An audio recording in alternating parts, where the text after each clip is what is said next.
We're here with a professional mobile detailer. He does boats, RVs, and he's going to show us how to get this fiberglass shined up.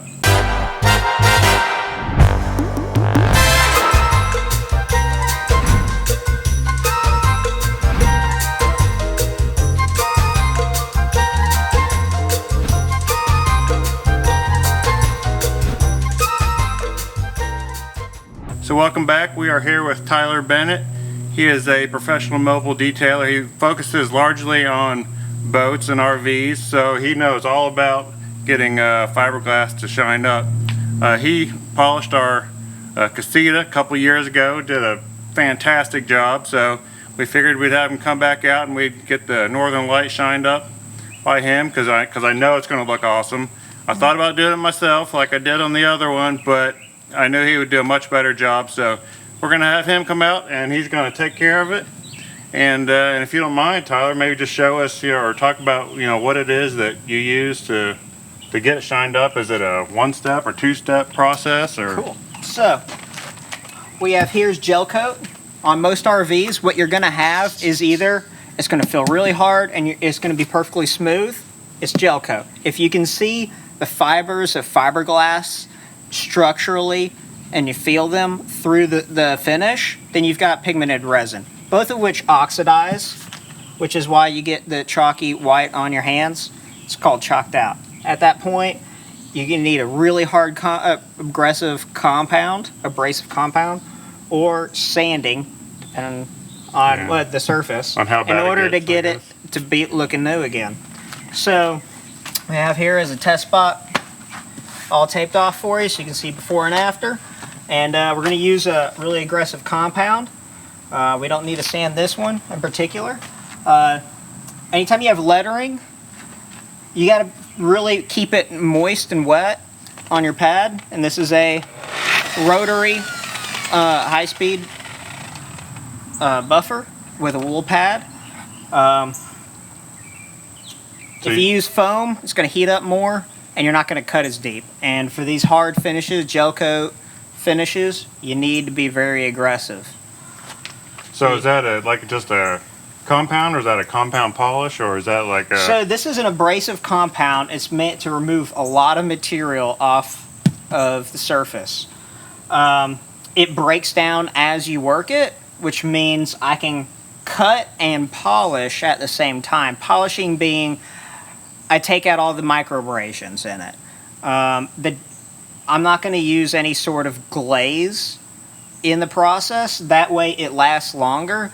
The problem with using filler-based products when trying to make something shine up is when it breaks down in the sunlight, there goes your finish. You want to finish abrasively, which means you're going to have a higher quality product and it's going to cost more per gallon. What would be a filler-based product? A filler-based product? I don't dabble in them too often. Let me think.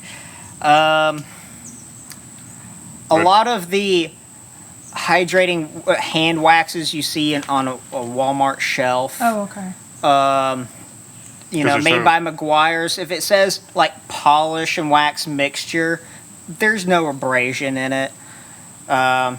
You got to have a professional quality product in order to have a really good aggressive grit in there in order to take off the oxidation. Yes, off. You don't want to try to WD-40 it or put Polyglow on it to cover it up. Those kinds of products, they're not going to last long. They're yellow and flake off like Polyglow. It may make it look great for now, but a year from now, you're going to regret it. It's going to cost a lot more to get it all stripped off. And you can get it off. I can get it off. But it's a big job. Right? It's a skill. If you go and try to buy the strippers to do it yourself, you could end up permanently chemically burning the surface to the point where the chemical burns go straight to the fiberglass. You could totally ruin your RV doing that. There's special products out there made specifically for it that do the job without harming the gel coat. They're very hard to find. So stay away from charlatan products like that. 9 times out of 10, if you just know how to sand and buff properly, you can get your boat or RV looking perfect without having any kind of cover-up product like Polyglow involved. Usually, if not, then have new gel coat put on it, because that's going to be a good. If you're selling a boat and it looks like crap, refinish it, put new gel coat on it. Yeah. Don't polyglow it, because the person you sell it to, a year later, they're going to think you're a thief because you sold them a piece of crap. Yeah. And because once it's on there, you either have to go through a big process to get it off, or it gums up sandpaper. So you have to strip it off with a special chemical. We have talked to people that loved it. They thought it looked great, and I'm sure it does look great at first. 4 years later, putting down the layer after layer on it, you realize, it's starting to flake up underneath the new stuff. Now what do? I've got 4 years of this stuff put on it, and then you're having to pay me, an extra $10, $20 a foot in order to get it off, depending on how many layers you got on there. But for those of you out there that, some of you do really like the product, if you like it, keep on using it.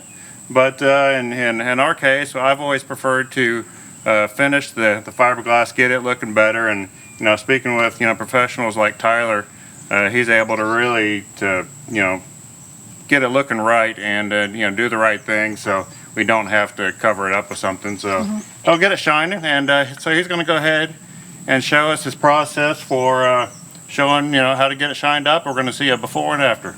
So heavy cutting compound, wool pad, rotary buffer. This is called a bead, putting down a bead. I like to spray a little bit of water on there in order to get the abrasive to be released from the lubricants in the compound, increasing my cut rate right off the bat. So I'm able to take off a lot more product. That's called picking up a bead, where you spread it out real nice and even.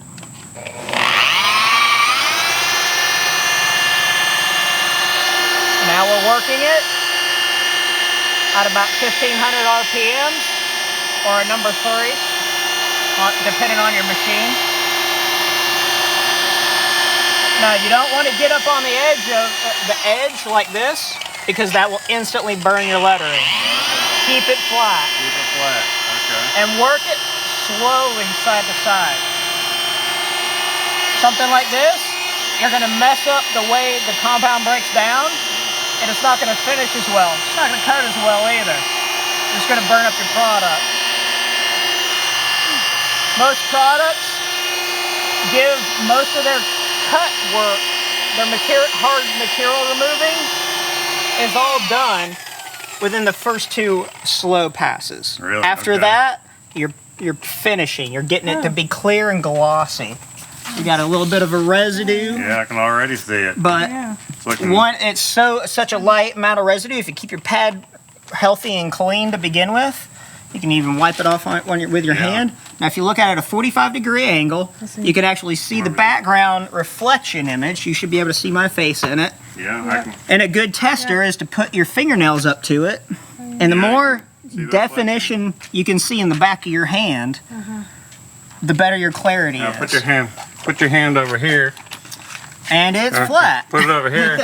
You can't see anything. Put it over here. You can see it. Yep. So and that's how you test for clarity. Just wave your face back and forth at a 45-degree angle there, and you should be able to pick up any kind of piece that you didn't do well enough. If something's still hazy, you'll be able to see it before you move on to the next section. And that's just one quick let's pass. Go ahead. Yes. And you see how stark white that is versus what we did. So now, instead of using, because we're able to polish with an abrasive by working the abrasive just right, you don't need a filler. You don't need any sort of glaze or cover-up product. Instead, you can use high-grade paint sealants or ceramic coatings or whatever you want that can preserve what you've done for yourself as long as possible. If you do it right and you use things that don't have petroleum stillants in it, it could be years before you have to do anything like this again. And this thing looked beautiful year in, year out. Just keep it up. Absolutely. Take care of it, keep some wax on it, and Yeah. So yeah. your normal Look at that, just car one- detailer is one not pass. going to have the skill set to do this to gel coat because Yeah, we cars are know. clear coat base Yeah. coat. If you're, somewhere else, I'm in, north of Atlanta, Georgia, Lanier Mobile Detailing. However, if you're in some other state or in South Georgia where I don't go, your local boat detailer has the skills and tools to do this for you. Yeah. So instead of asking the guys at the body shop, Yeah. call your local boat detailer or Google boat detailer near me. Yeah. That's And how I they found can Tyler. do it. That's exactly how I found him because we had taken our casita to a car detailer and he tried to shine it up and he didn't know what to do with it. I was like, well, it's fiberglass. It's like a boat. I was like, I need to find a boat detailer. And that's how I found him a couple years ago. And he made the casita look awesome. And he's going to do it again here on our Northern Light. And So- we'll put the link to his. We'll put his information down down below, below. so just look for that. If you're in the North Georgia area, specifically, more specifically around Lake Lanier, in that area, give him a call. He'll definitely take care of you with your RV. So we'll let you go ahead and get started. All right. And I appreciate you talking to us about what Well, you do thank you here. for your and- time, sir. Yes, thank you. I appreciate it.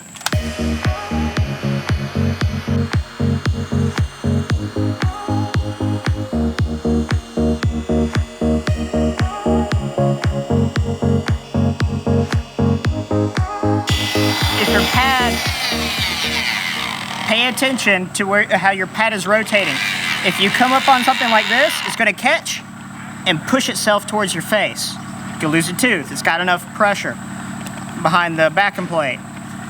If you come up to a surface like this, it'll pull away from you, and you'll be able to maintain control with that. So when you're zipping around here, be super careful. Rails especially. The wool hair likes to grab hold of stuff at high speeds, especially when it's wet, and grab hold and suck itself into that object. Remember, if it's pushing itself towards you on the object, you're going to get hit and injured. So be careful.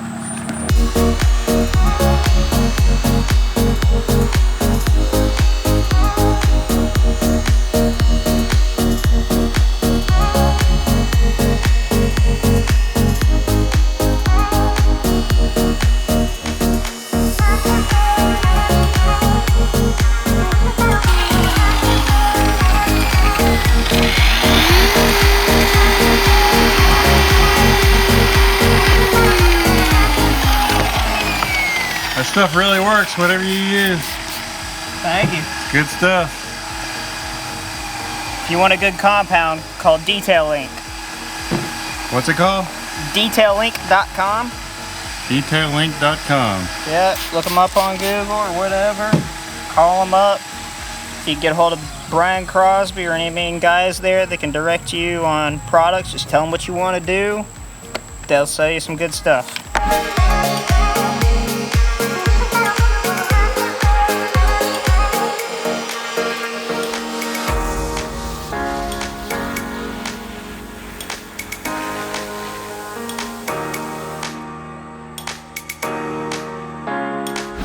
And we're back. Tyler is on his second day of working on the camper here, and right now he's just applying some sealant. He's already washed it, buffed it, polished it, and done all that. So actually, why don't you just go ahead and let us know what it is Sure. you're doing to finish it off here. So we've done the correctional work, the abrasive compounding to take off the problematic dried oxidized layer of gel coat. And then we've cleaned it, getting rid of all our dust or residues. It's still a little bit wet, but that's okay with this particular product we're going to apply. It actually likes the water. Some do, some don't. You have to experiment and find out. So paint sealants basically is a synthetic wax. I like the synthetics more than the organics because all the organics, like carnauba waxes, they got more petroleum distillants in them, like kerosene that's used to break it down. It's actually true resin to begin with. So it dries out the gel coat, and gel coat doesn't oxidize until it's dry, so it's counterproductive. That's why I like synthetic sealants as far as my protection goes. So throw some on.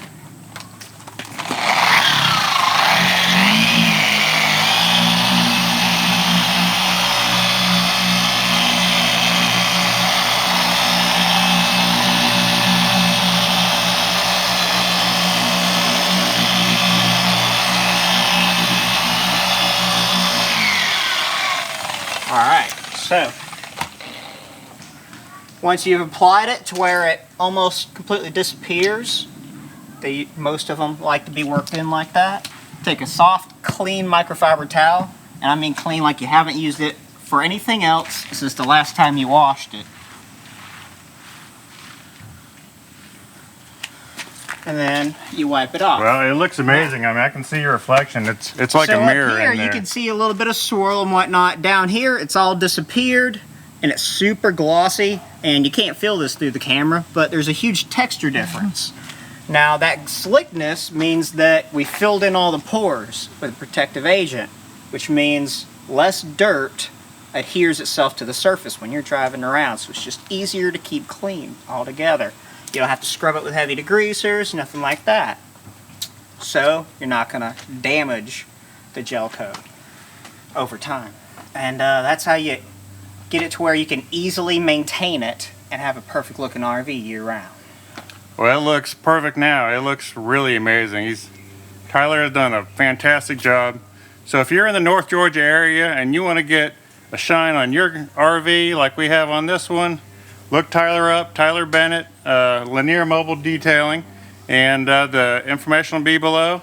And again, Tyler, thanks so much. You've done an amazing job. Absolutely. Thank you, sir. Thank you. Thank you for your business.